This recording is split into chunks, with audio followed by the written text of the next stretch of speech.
منګه ډیر په افسوس سره دا خبره کوو چې دا حکومت چې دی دا یو انتقامي کاروایی وکړه او کم ځمکې چې لکه د دې نه کم هوټل چې د صدیق خان وران شو یا نور د کم ورانه وکړو نو په دې کې نه حکومت ته فایده ورسېده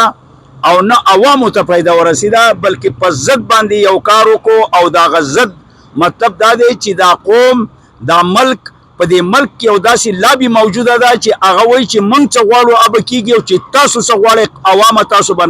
هغه به نه کېږي دلته زما په نسبت باندې نن که ډي سي دی دا ډي سي زما نماینده نه دی دا اے سی زما نماینده نه دی دا کمشنر زما نماینده نه دی دا د یو دا بیوروکریټ چې دي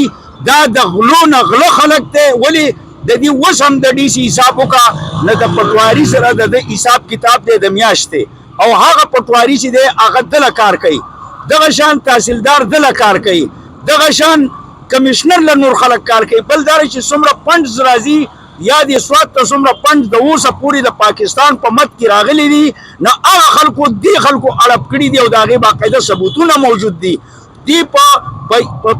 د ستنوي په سوم کې هم اتین نباسي دا داسې خلک ته موږ دا وایو چې کپرز کپ دا ملک تاسو چلول غواړئ بلکې زه هغه خلکو ته دا وینا کوم هغه خلکو ته دا خبره کوم چې تاسو خو دا ملک ورانوئ او موږ وایو چې دا ملک مو ورانوئ خو په تاسو به اول ورانېږي ولې ستاسو د ټولو ویزې چې دي نه هغه د امریکې او د انګلینډ او د یورپ دي او موږ دا خلک چې دی موږ دلته پاتې خلک یو که موږ نه یو زموږ الواد به بلکې تاسو دا خلک دلته د سوات نه زغلول غواړئ نو دا غلطه خبره ده تاسو به زغلی خو د سوات خلک پر دې ځای نه نه زغلي دلته به امن منګه جوړو دا امن منګ ستاسو نه غواړو نه دا منګه خیرات نه غواړو بلکې منګ به په دې کې د خپل سرونه هم شیندو خو منګ به په دې سوات کې امن قایم ساتو او د هغې په بدل کې چې تاسو هر څومره بېګناه خلک ووژل دا به ستاسو په کور باندې تاسو ته ثابته شي ستا بچی به مري ستا کور به ورانېږي او ته به د دې ملک نه کډه په سر کېږي نو د کوم اپریشن چې شوی دی دا یو ظلم دی دا یو زیاتی دی دا څومره القیچي دي دا چې څومره کم د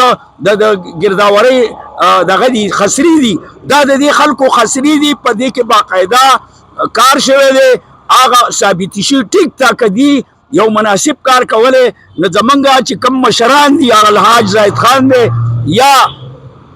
زمونږ عبدالرحیم دی هغو ورسره منلي وه چې تاسو راشئ په دې ځای کراس راکاږئ چې موږ هغه ځای په خپل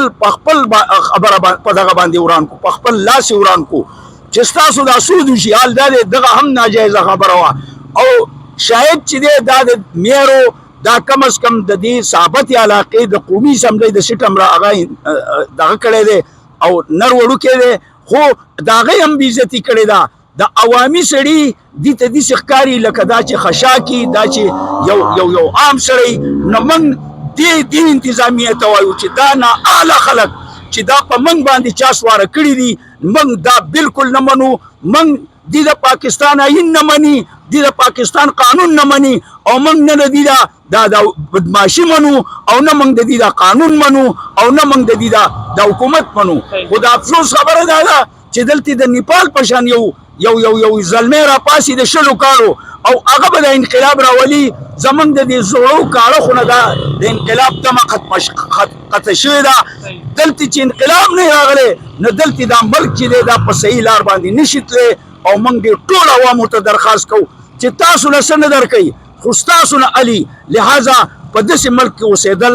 یا به جرم کوو نو چې جرم کوو نو جرم به نه کوو موږ به څه کوو موږ به آئیني قانوني لارې اختیاروو او د هغې لپاره به